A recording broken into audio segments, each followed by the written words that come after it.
Hey Vault Dwellers, JV here, and today I'm sharing my unique weapon guide for Big Jim. Be sure to subscribe and hit the bell for more Fallout videos just like this. Big Jim is one of those unique weapons that I never covered, mostly because it's unremarkable. There are much better options, but honestly, it's not bad. It's super easy to get. It's got a legendary modifier that gives it more novelty than any other starter weapon that you're gonna find in the first couple hours. Realistically, the first hour. This thing is so early in the game. Long story short, you're gonna get some good use out of it if you grab it early. And if you like to collect, then this is obviously gonna be on your list. You'll find Big Jim at Waldens Pond, which is a location south of Concord, which you guys know is even further south of Vault 111.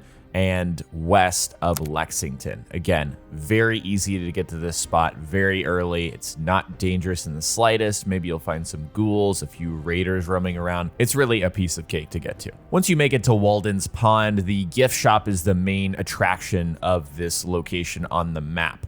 But you really can't go through it realistically. You need to have master lockpicking in order to access the basement door that gets you to Big Jim. So my advice is to follow what you're seeing on the screen right now and go to the drainage pipe. The game does tell you about this. There's a note on the side of the door with the master lock that says, hey, there's a sewer entrance, go over there. So this is the more natural route that most players will take, especially since you don't get master locksmith until level 18. And that's, if you're going for it. So this is where you're normally going to go. You're gonna find 4 raiders on the inside: Tweez, Bear, Whiplash, and Walter. I guess Walter didn't get a cool name. These raiders are your pretty standard fare. Nothing to worry about, shouldn't be a problem at any difficulty or level. Before you leave this cave area and go into the basement, make sure you pick up this Tales of a Junktown Jerky vendor magazine. This will permanently give you better prices when you're buying from vendors. Always nice to have something like that. After you move through the rest of the cave, you'll find this basement here, and since raiders are deaf, they will be shocked that you're there, even though you just killed some of their friends. Whiplash and Walter are easy to take out, as you can tell. I did this super easily on very hard difficulty. After you take some time to loot the room, go up to the upper section and you'll find Big Jim on this little metal table here. Big Jim is a pipe wrench with a legendary unique modifier, Kneecapper, which has a 20% chance to cripple the target's leg. Typically, your melee unique weapons come with a mod on it. Big Jim does not. It has no mods, so you'll have to get Blacksmith in order to really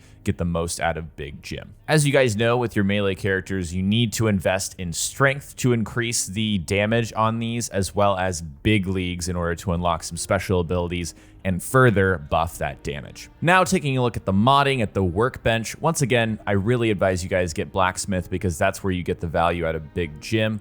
With full strength and big leagues, we're at 78 damage. So that's the most you're gonna get without modding this weapon. And then at the first rank of Blacksmith, you can grab Hooked, Heavy, and Puncturing. So chance to cripple, extra limb damage, armor penetration, all of that's gonna be great. But we're taking this, base damage of 78 all the way up to 114, which is a nice buff. And then at rank 2 of Blacksmith at level 16, you've got the chance to cripple, extra limb damage, superior damage. Across the board, this is the best mod.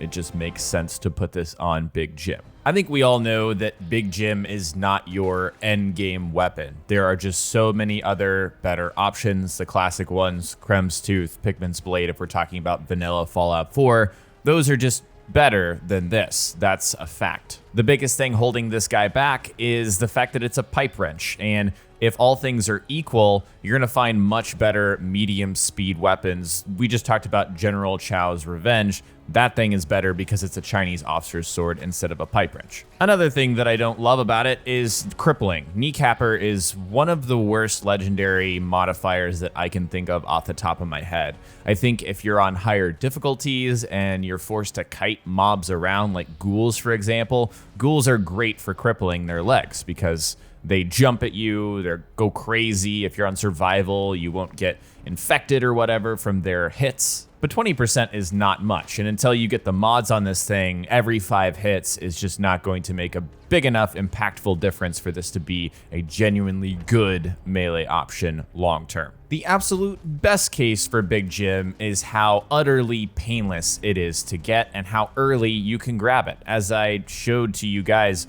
Waldens Pond's very easy to get to. You can grab this thing, you can just beeline to Big Jim, and it'll be useful for you in the first few levels. Especially when compared to General CHAO'S Revenge, very few people are going to be able to afford that thing. So you've really got to work for that. Big Jim requires 0 work. So if you want something like this in the early game, and the odds are you're not going to get a legendary melee weapon to drop that early because you haven't met enough enemies to even do that, then it's there. The gameplay you guys have been watching is with a level 50 plus in the Boston Public Library, and as you can tell, it kind of struggles at chopping down some of these super mutants. It completely destroys the Protectrons, but anytime you come across something that has a lot of damage resistance, it definitely struggles. But I think that's okay, because odds are you're probably not using this in the Boston Public Library. And the upper ranks of big leagues, like hitting all targets in front of you, will help you tremendously with a weapon that feels a little underwhelming. And that's probably the